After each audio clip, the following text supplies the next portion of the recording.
Good day, guys. My name is Mark Fournier. I'm going to be your instructor for AMT 1335 Agribusiness Accounting.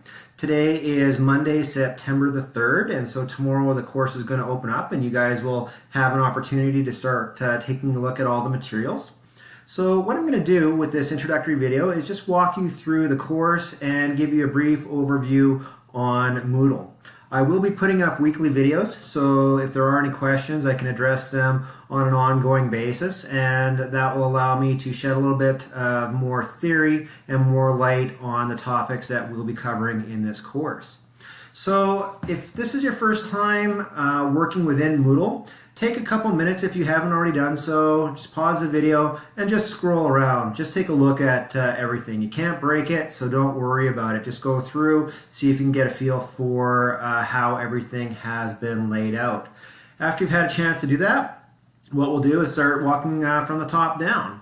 So AMT 1335 is part of the Rural Finance and Entrepreneurship Certificate, as well as the Ag Management program at Olds College.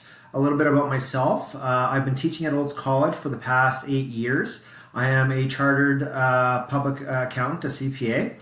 And in addition to that, I worked in industry for well over a decade with a group called Community Futures, where I help people, rural people, start and expand businesses. I worked as a consultant within that organization, as a lender, so I help people start businesses, find money, help them get through some tough times, and unfortunately, in some cases, I have helped people wind down their businesses as well.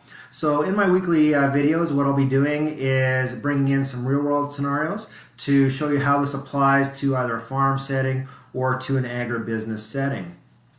Now this course, even though it's a distance class, I've set it up to open up basically on an ongoing basis. So I learned from the first couple times that I taught this class that if I put everything or I keep everything open right from day one, it gets a little overwhelming for students, that they're just not sure what to do. They're afraid they're falling behind. So what I do is I systematically open up the course chapter by chapter.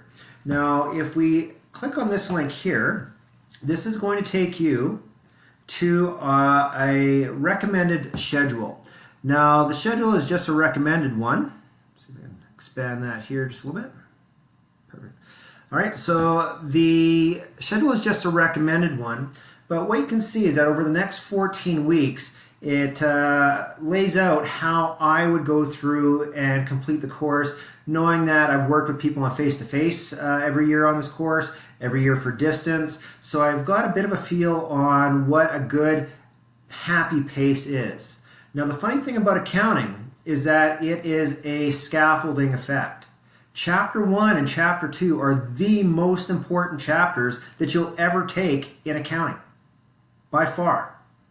So it makes more sense that we spend more time on Chapter 1 and Chapter 2 than we do on the other chapters.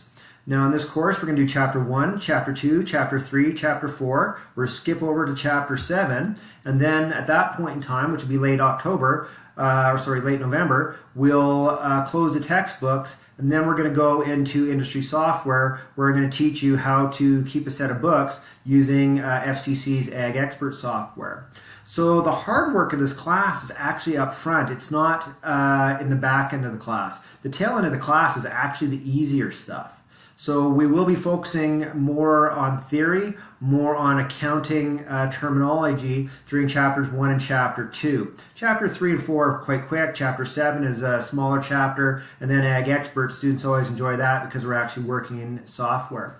So what you'll see here is as I stated, a suggested schedule. So it talks about the chapter we're looking at, the textbook pages that I want you to read, the PowerPoints I want you to look at. Now the PowerPoints for this textbook are phenomenal. They're an excellent, excellent resource. The PowerPoints give tips and hints that aren't in the textbook. And in the face-to-face class, I can really teach everything with the PowerPoint. Right? The textbook becomes supplemental to my face-to-face group. Unfortunately, because I'm not standing in front of you the same amount of time, what I like to have my distance students do is use the textbook as the Bible, if you will, and then supplement that with the PowerPoints. The textbook is the best I have ever used. And I'm not just saying that. This is a great textbook. It's written from an introductory standpoint, so it assumes that you really don't know anything about accounting. So if you know a little bit, great. If you don't, fantastic. The textbook will walk you through that, and then I'm available basically every evening if you'd like, and I'll be showing, bringing forward weekly videos to throw my thoughts in on different topics and to provide little tips and hints as we go along there. Now you'll see I have a list of suggested activities that I want you to complete. Right? So these are just quick study. QS stands for quick study, and that's found at the back of each chapter. And E's are for exercises, which again are back of each chapter. So quick study 1-1, chapter 1, question 1, quick study chapter 1, question 2, exercise 1, chapter 1, exercise 6, etc., etc. And the solutions are up on Moodle, and I'll show you those in a moment. Now at the end of each chapter, you're going to have a quiz. Right? So you have your chapter 1 quiz at the end of each chapter, which will be done on Moodle, which is 30 multiple choice. But you also have 2 short quizzes, or I shouldn't say 2 short quizzes for chapter 1. You might have a few more for other chapters. Now the thing about the short quiz is that they are for grades, they are for marks, but I want you to use them as a learning tool, which means each short quiz you can attempt 3 times. Right? So I want you to attempt it. If you don't do that well on it, great. You still have 2 more attempts.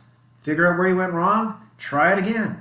If you still didn't get a mark that you're happy with, then go back a 3rd time and try it again. The questions aren't going to change. Right? So I want you to use these short quizzes as learning quizzes. And then the chapter quiz down here is where I assess how well you're standing in the course at the end of each chapter. So I'm going to close that. Now, looking at your grades, how will grades be determined here? Well, 50% of your grades are going to come from assignments, and you will have 7 assignments in this particular course that are based upon the textbook, and then 10 assignments that are based on the Ag Expert software. So once we wrap up with the textbook at the end of November and we move into the Ag Expert software, everything is done there, so you're going to load up the assignments.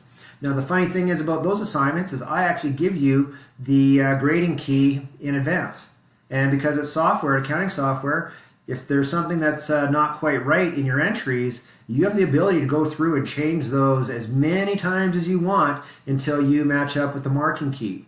So I generally find assignments, the first few assignments, first 7, which are based upon the textbook, students do pretty well with those. But then those last 10 assignments, the Ag Expert assignments, really students almost always get 100% on those because you can go back and change them until they're correct. Now, in addition to that, we have quizzes, and we have 2 types of quizzes, as I've already mentioned. We have our short quizzes, which are just short ones based upon micro topics for each chapter. And those are the ones that you have 3 attempts at. Those are worth 20% of your grade. And then those 7 chapter quizzes, which are completed in Moodle as well, you'll have 7 of those, and those are worth 30% of your grade. All right, now scrolling down, you'll see chapter 1 quiz is already opened up. I will open up the chapter 2 quiz once we get to chapter 2 in the timeline.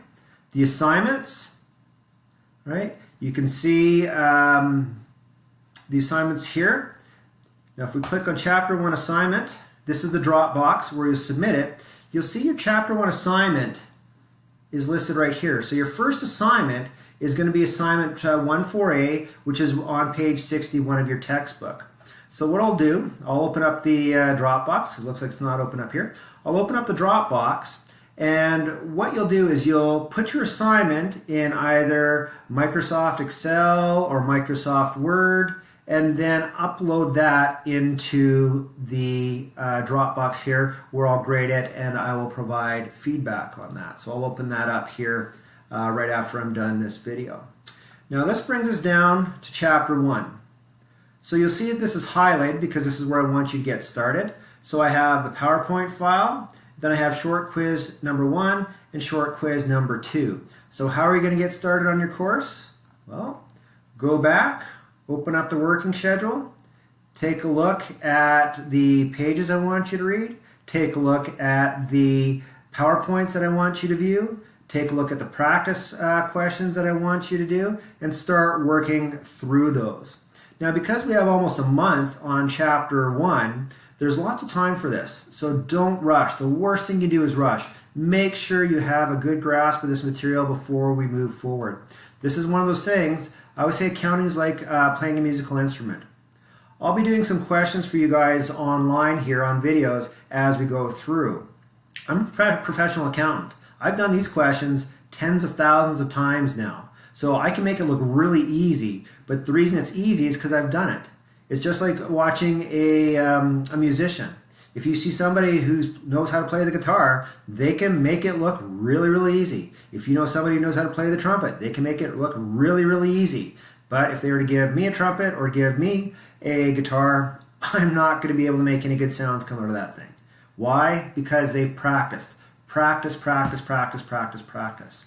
Now to help you practice, if we scroll down, I've given you the solution to every Chapter 1 quick study and exercise question. So you have solutions to all the questions for the quick study and the exercises. I have not given you the solutions to the problems because I use the problems as assignments, so you can't have those ones there. But you've got several dozen quick study and exercise questions for each chapter here.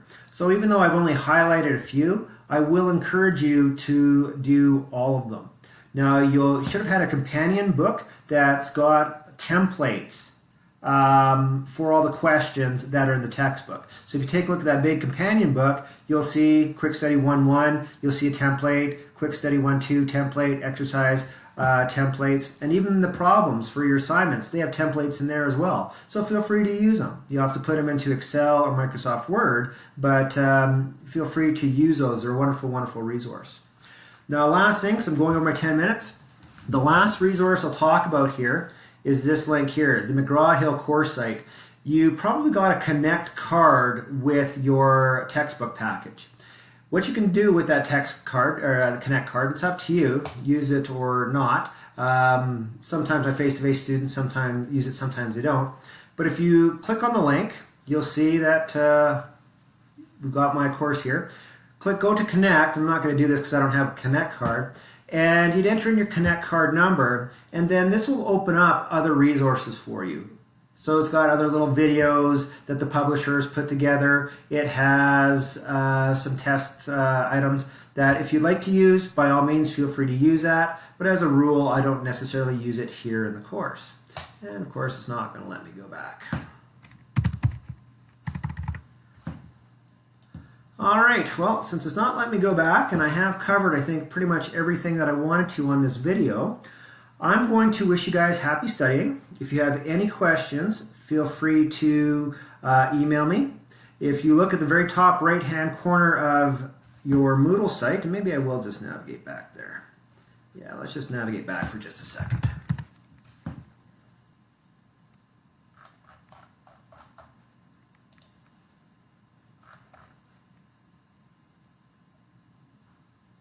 Just got to find my courses here now.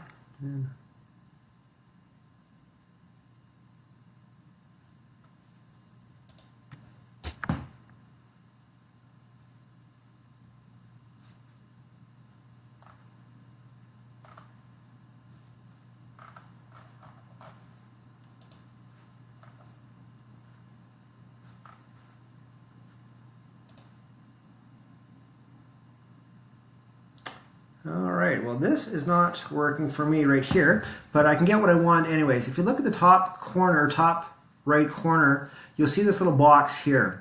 If you'd like to get a hold of me, all you need to do is click on that, click on New Message, and then select me, and then you should be able to send me a message.